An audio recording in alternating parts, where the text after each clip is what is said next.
23 million Americans are suffering from addiction. What that number does not include is the family members and loved ones of that addicted individuals. And when you include those people, that number grows to 80, 90, 100 million people that are suffering along with this addiction. Yet very few really know what addiction is. I'm not a clinician. I am not a medical doctor. I'm not a psychiatrist. I'm not a psychologist. What I am is an intervention specialist. I've been doing interventions on family addiction for a little over a decade. I've worked with I've done over 700 interventions, if you count in all of the addicted individuals that I've worked with, or family members that maybe have not done an intervention just through coaching, or the families that I've interacted with reaching to a couple thousand.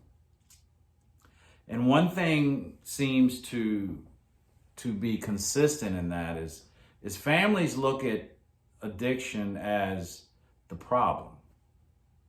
And they do everything under their power that they believe is to fix this problem and to treat this problem and to help their loved ones who are struggling with this problem. And nothing seems to work. And I want to be clear is that addiction is not the problem. Addiction is what that addicted individual is using as a solution to a much larger problem, and that is an immense amount of pain. And whether that pain happened as a child, as far back as being in the womb, to early development, or adolescence, teen years, adulthood, something has happened to that individual, mainly trauma, that has had that individual to use the only tool that they had available to them, that they had at their disposal to treat this pain, is drugs and alcohol. And then there's families that are firmly believing that the addiction is the problem, and it's not. It's what's they're using as a solution to the problem. And if I'm going to make an attempt, or if I'm committed to helping my addicted loved one find solution, and I myself am going to get into the solution, I need to know what the problem is. See, I just can't treat the result. I've got to treat the problem. So what is addiction? It's threefold illness. It affects me mind, body, and spirit. And when I talk about spirit, I'm talking about my makeup, my being, my soul. It's what makes me me, right? It's my insides. It's my internal condition. So that's, I want to be clear on that. I'm not talking religion and spirit and the Holy Spirit. I'm not talking about that. I'm talking about my makeup, my being. So the first way that it affects me is bodily, right? I'm bodily different than normal people. When I go to the bar and I have a drink, I can't have just one drink. I have 3, 4, 5, 6, 7, and I'm coming out of the woods with, sticks in my hair and my underwear on, and one sock missing, and not knowing what the hell happened. I'm going to the bar having a couple drinks, and the next thing you know, I'm having a dozen, and I'm waking up in the street, or I'm waking up in jail, or I'm waking up in the woods, right? Or I'm waking up with someone that I don't know who the hell they are, right? That is, I'm bodily different than normal people. And it's not like I'm choosing to do that, right? As I have a physical reaction to alcohol. And it's an allergy. I'm allergic to it. That once I put it in my system, it sets off this thing called a craving. And once that craving kicks in, it's beyond my control. I'm fighting this craving. I am drinking, trying to kill this craving, and it doesn't go away.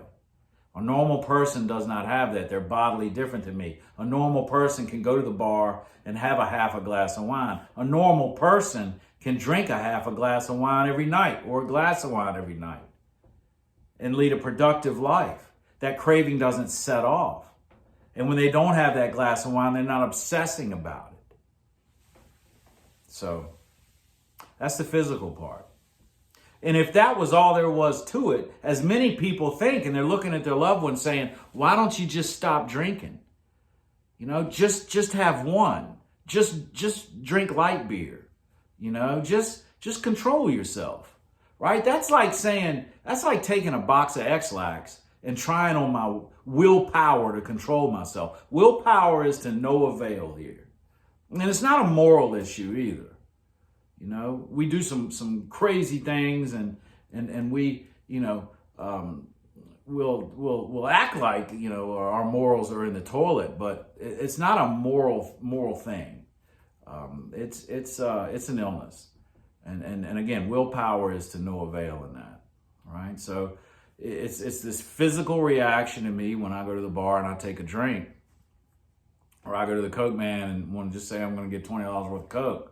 You know, I can't do that because I'm like, you know, there are people that don't have the illness of addiction that can go, believe it or not, can go to the crack dealer, get a $20 piece of crack and go smoke that $20 and go on about their day, go on about their life, come back maybe in a couple weeks, come back maybe in a couple months, or don't come back at all. There are people that can go to a party, normal people can go to a party and do a line of blow and go on about their life, you know?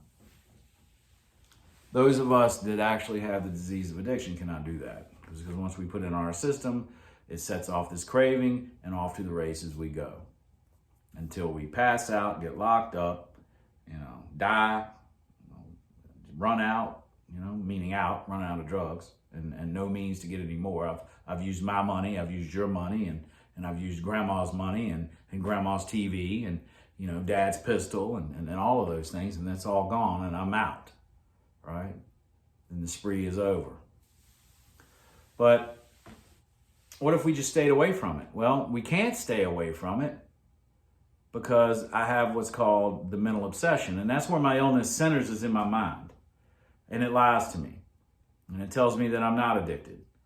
Despite my experiences and my truth that I can put my finger on and say, yes, this happens to me. Like I go to jail, I get arrested, I spend all my money, I lose my children, I lose my home, multiple homes. I lose my business. I go in and out of treatment centers. All right. I lose the trust in my family, and I destroy relationships wherever I go. That's my truth.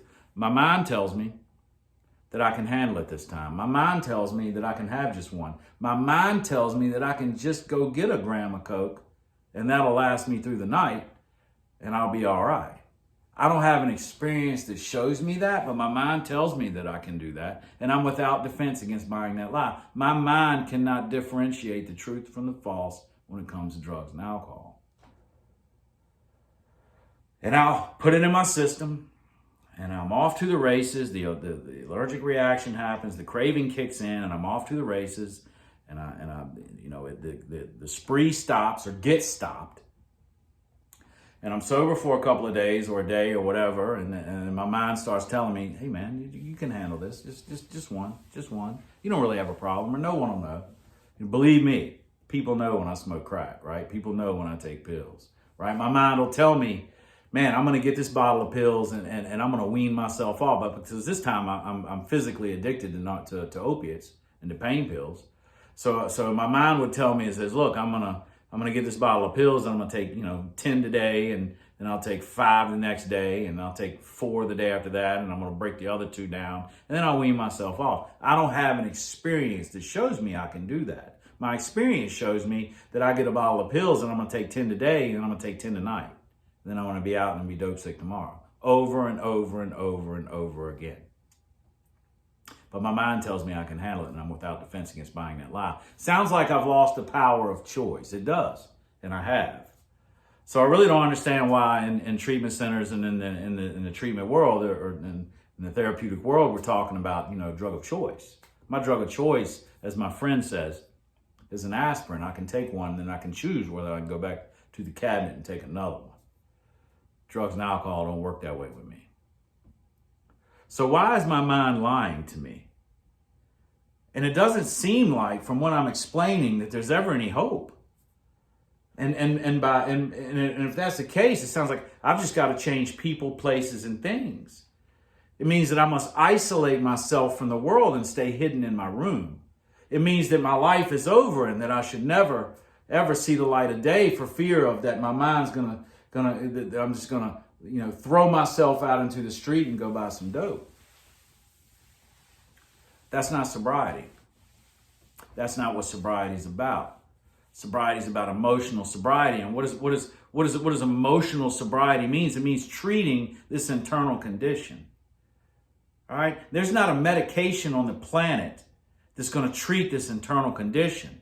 Yes, you give me some medication to curb the cravings of opiates, but my pain is going to be treated some way. It's going to be treated then. It's like whack-a-mole. I'm going to take this medication for this, and then I'm going to show up and I'm going to be eating benzos, or I'm going to be drinking, or I'm going to be a sex addict, or I'm going to become a gambling addict, or I'm going to be a workaholic, or it's until I treat this internal condition, my addiction is going to manifest itself in a number of ways. And there's not a medication on the planet that's going to fix that. There's not a medication out here that's going to treat my emotional pain. But there is a solution to it. See, this emotional pain can be treated. It has to be looked at. It has to be uncovered. It has to be processed. And there was ways to do that. And once I do that, and I treat this internal condition, and I free this pain that has been holding me hostage and in bondage for most of my life, and most of which I had no idea that I even was carrying the pain, then my mind shuts up. And my mind's not lying to me. Like today, 13 years sober, I'm very crystal clear that I can't, nor do I have a desire to, do cocaine or any mind-altering substances. I have no desire for that. I'm very clear. I can differentiate the truth from the false because I've treated the emotional pain that was causing me to want to use the only solution that I knew how to deal with that pain. The pain's not there. So my mind's very clear, and I don't have to worry about, walking along and, running into a crack dealer and next thing you know, I'm coming out of a crack house with, looking like a crazy person. So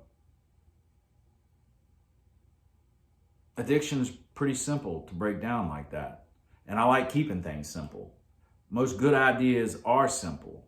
We don't have to complicate it. So when families are attempting, they're trying to when they're trying to treat their addicted loved one or fix their addicted loved one, they're going at it with not the correct knowledge about what's really going on. There's a lot of clinicians out here that don't know what's going on. Most of the general public don't know what's going on. There's medical doctors that really don't know what addiction is. So, and that's not a stab at them. I mean, you don't know what you don't know, but my experiences of working in the trenches of addiction for over a decade and a couple thousand families that I've worked with through this time, there's these patterns and that seems to be the belief, So there absolutely is a solution to it.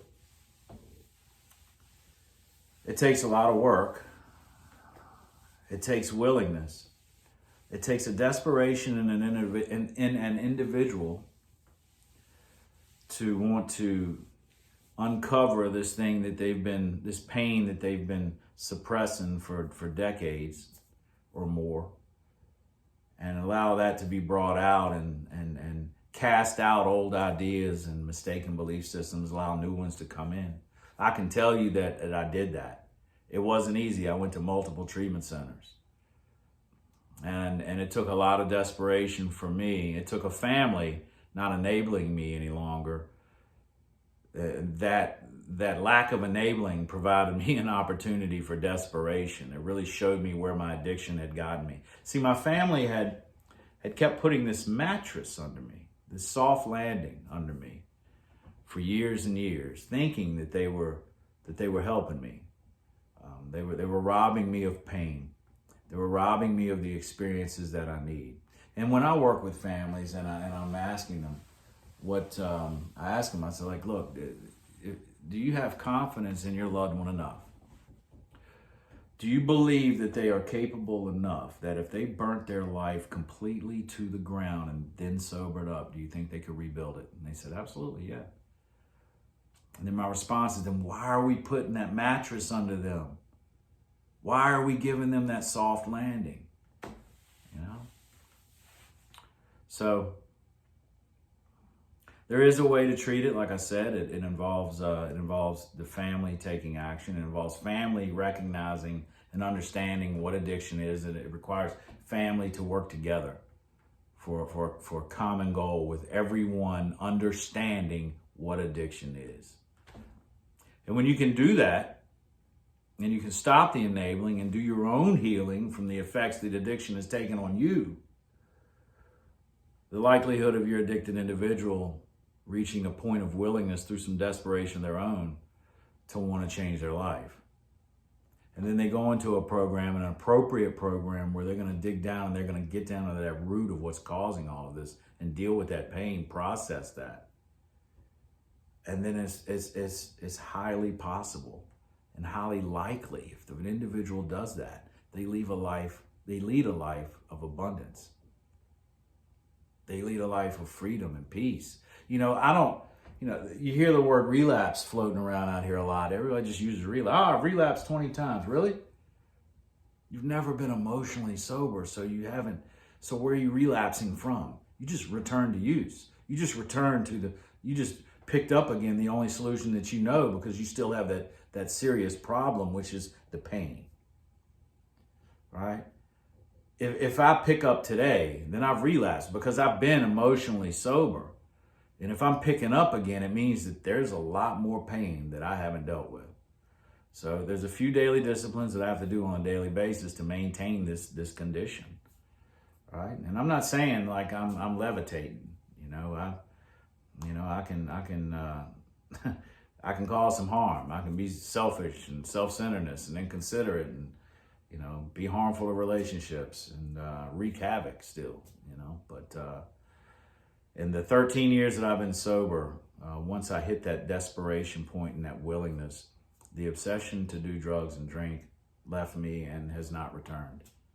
And I'm very grateful for that. I'm very grateful for my addiction. I'm very grateful for the pain that I had, because it's made me who I am today, and I'm pretty happy with who I am today. I have a great relationship with my family. I believe I know how to be in an intimate relationship. I assume I know how to be a good father. One thing for sure is that my kids today know that when Dad says he's going somewhere, that's where Dad's going. And when Dad says he'll be back, Dad'll be back. And Dad's going to be the same Dad that came back that it was that left, So that's what addiction is, and we'll get into in the next episode of this series, the process of addiction recovery simplified. It's the name of the series, and the next is going to be what's an intervention, how to engage an interventionist, and what to look for in treatment. And we're going to take this thing all the way through to what's it going to be like in inpatient treatment. If you're a family member, how to keep the willingness of that individual that's in treatment, what's aftercare, how to continue on into aftercare, and ending in living a life of sobriety. So thank you all so much, and I hope this was helpful for at least one person. If it's helped one person, it's worth me doing it, and we'll see you later.